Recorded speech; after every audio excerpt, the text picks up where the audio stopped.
بود و فلک صداد بیداباد های های فلک رویای عظما داد بر باد آخ آخ آخ رویا رو داد بر باد.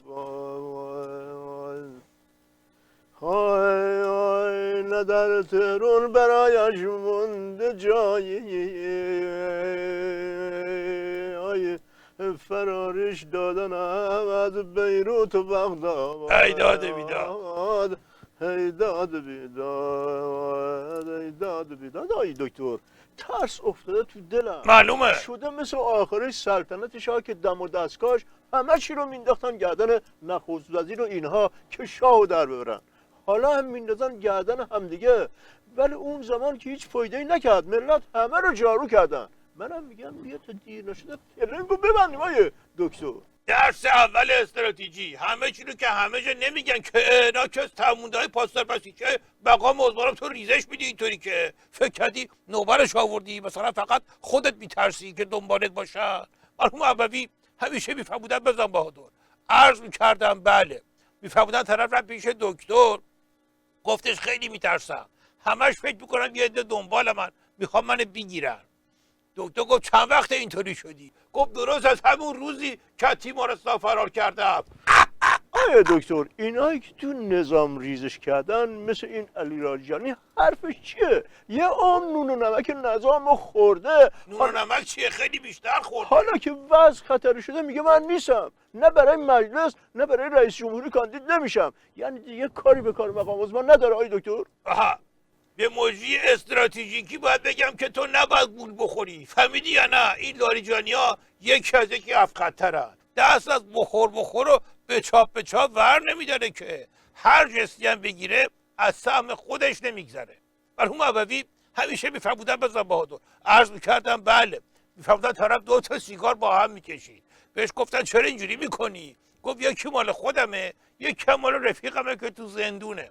بعد یه مدتی دیگه داره یه سیگار میکشه، پرسیدن چی شده؟ رفیقت آزاد شد؟ گفت نه خودم ترک کردم. آیا دکتر روشن شد یا بفرستم دو تا سیگار بکشی؟ آیا دکتر الان آدمای خود حاجی روحانی مثل این عباس عبدی میگن باید استعفا بده، ولی اونوریا میگن بیخود کردی نباید استعفا بده. کار نظام چپه وارو شده یا من دارم چپه وارو میبینم دکتر؟ همون چپه وارو شده هم تو.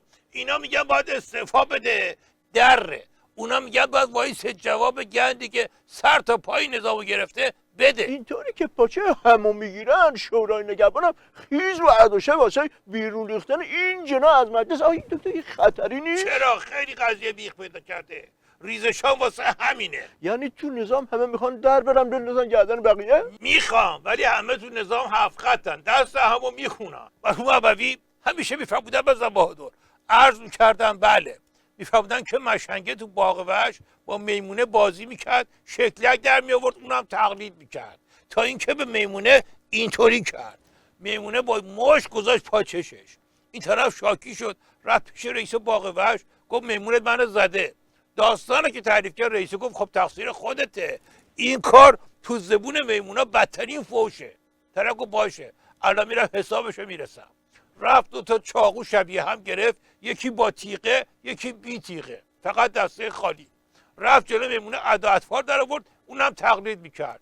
بعد چاقوی تیغه دار رو داد دست میمونه، بی تیغه رو زد تو شکم خودش که میمونه هم همین کارو بکنه. میمونه دستشو خوند، چاقو رو گذاشت زمین، اینطوری کرد.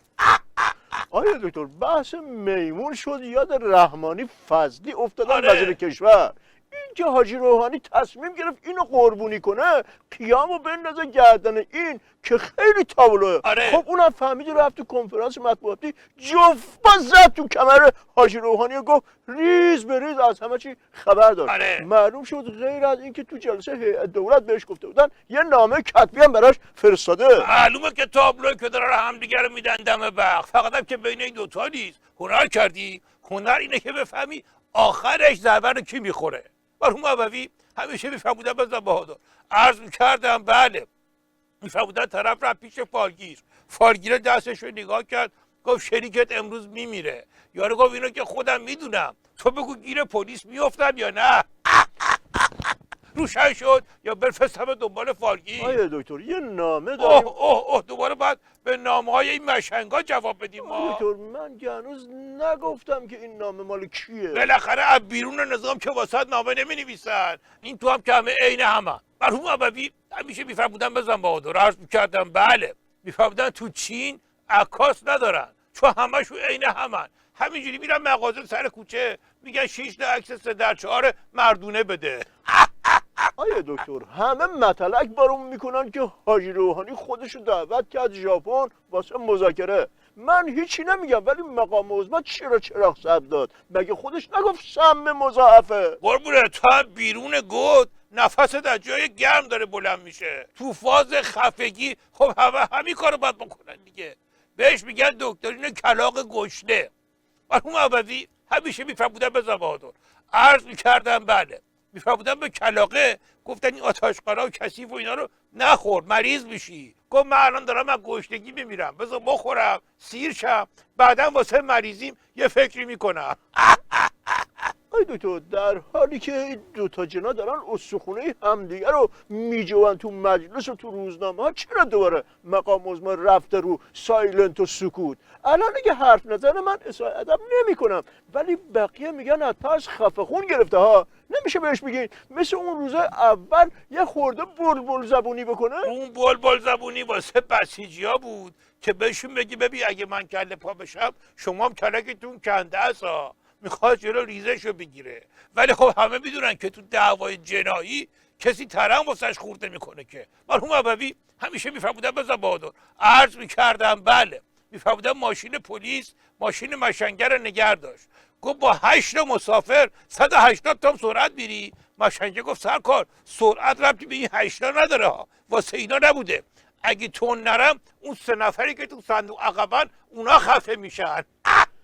آیه دکتر من یادم رفت شما یک مثالی زدین از یک کلاغ گشنه. شما اومدین مقام عظما رو تشبیه کردین به یک کلاغ من با گشنه که ظرافت از گفتم که گشنگی کلاغ داره گشنه چی کثافت میخورد؟ تو می‌خوره. بحثو بردی زیر آخه ذره این بیداری حرف همه درست میفهمن نیست. کلاغ قربونت برم. گشنه چی